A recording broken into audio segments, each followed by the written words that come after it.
Pakistan İslam Cumhuriyeti Enformasyon ve Yayıncılık Bakanı ilan. Information Ministers of OIC member countries, distinguished delegates, ladies and gentlemen. Assalamu alaikum and good morning. First of all, I would like to congratulate Brother President today for assuming the role of chair of the OIC Information Ministers Conference here in Istanbul, Turkey. I thank the government and people of Turkey for their generous and warm hospitality during this 12th session of OIC Information Ministers. Pakistan believes that the significance of OIC's efforts in combating disinformation in the post-truth era cannot be overemphasized. We reiterate our commitment to the principles and goals enshrined in the OIC 2025 Program of Action on Media and Public Diplomacy. We are also committed to playing our critical role in ensuring capacity building and sharing of best practices within OIC member states.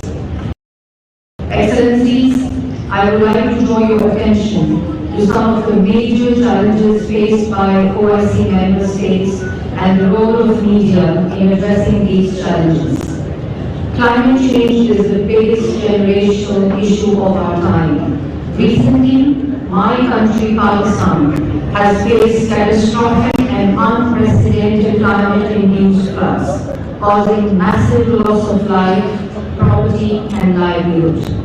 With over 1/3 of Pakistan's land underwater, more than 33 million people affected, over 1 million homes damaged, and over 500,000 people forced to move to relief camps. Climate-induced floods have resulted in losses estimated at $40 billion US. With the Prime Minister of Pakistan leading from the front, the government of Pakistan has undertaken extensive operations for relief, recovery, and rehabilitation in the flood-affected areas. We are grateful to the international community, in particular OIC countries, for their invaluable contributions to the flood relief efforts. I would like to especially highlight extensive and multi-pronged assistance given by the Republic of Turkey under the President Erdogan's leadership. The catastrophic floods in Pakistan are a perfect example of the climate injustice many countries face today. Many member states of OIC like Pakistan and Nigeria recently are amongst the most climate vulnerable countries in the world, even though our carbon emissions are negligible. Media in the OIC member states has a responsibility to highlight and underscore the importance of urgent and decisive action by the international community to combat climate change and enhance climate financing, geared to building the necessary resilience, especially in vulnerable development countries. Ladies and gentlemen, the abhorrent phenomena of Islamophobia is not abating. Personal choices and fundamental freedoms are being constrained by denying religio-cultural symbols of faith. In our region, South Asia, hate speech and hate crimes against Muslims remain a source of increasing concern. Despite our efforts to the contrary, there has been a constant rise manifested in mob lynching, pre-planned communal riots, and negative portrayal in electronic and social media in India. We must intensify our efforts to combat Islamophobia. As representative of the collective aspirations of Muslim Ummah, OIC is uniquely poised to lead this endeavor and must throw its full political and economic weight and clout in protecting the fundamental rights of Muslims and interests of Muslim minorities across the globe. In this respect, let me put forward a few observations and recommendations. Information colonialism has to be fought, and a new independent information regime has to be established. It is the deliberate use of instruments of information control that define perceptions about Islam and Muslims. Many Muslim countries now have independent media which has made inroads into people's mind about stereotyped image of Islam. But more needs to be done in terms of creating synergies among the Muslim states. The Muslim states also have to look within and tackle those currents and trends at home that feed misperceptions about Islam and Muslim societies.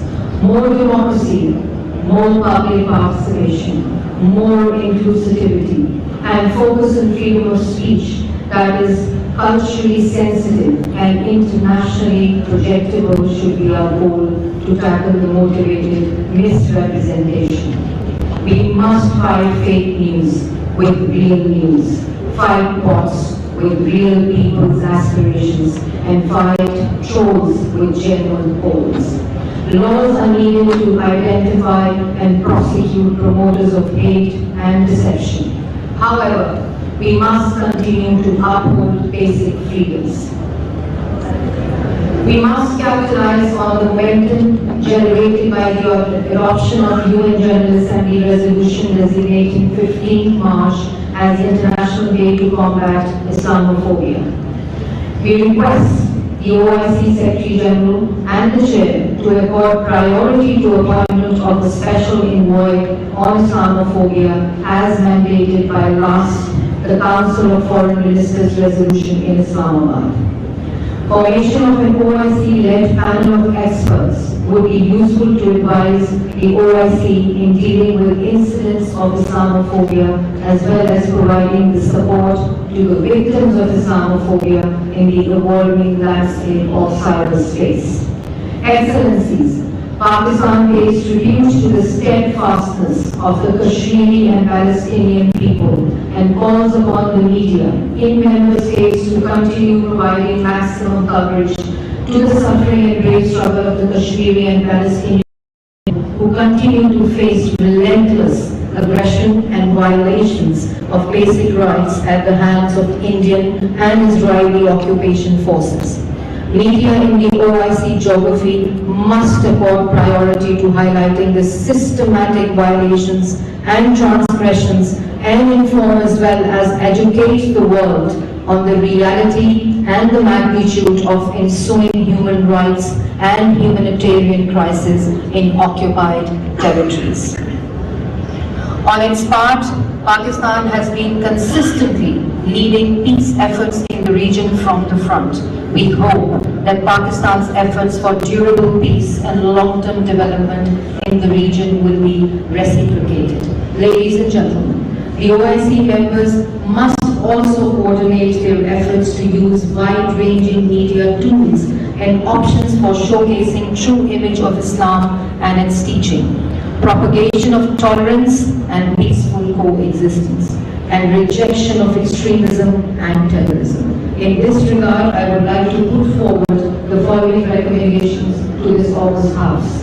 We will establish strategic partnerships among media organizations in the OIC member states. We should establish joint Islamic media action institutions for propagation of Islamic values, like tolerance, and for the protection of disinformation in the true spirit of Islamic solidarity. Department of Information of the OIC General Secretariat should lead collective efforts to counter disinformation and Islamophobia. It can select journalists from the member states and organize exchange visits, field trips to Jammu and Kashmir and Palestine with a view to facilitating investigative journalism with factual reporting by the respective media outlets. OIC should institutionalize tangible targets for culture and media exchange. We can also utilize the huge potential of screen tourism to enhance mutual understanding of our religion, people, and cultures amongst OIC member states. Finally, we should establish a working group on disinformation, misinformation, and Islamophobia in the age of social media and cyberspace. The working group may work in an intersessional mode with the objective of sharing experiences, lesson learned, and case studies. The platform could also be used for standard setting by utilizing best practices and legislation across the OIC member states. Pakistan offers to host the first meeting of the working group as recommended above. I would like to conclude by saying that I am confident that constructive deliberations during this session will contribute meaningfully to our collective effort to counter disinformation and Islamophobia and enhance our mutual cooperation to ensure we can squarely and effectively address these challenges. I thank you all. Çok teşekkür ediyoruz kıymetli bakanım.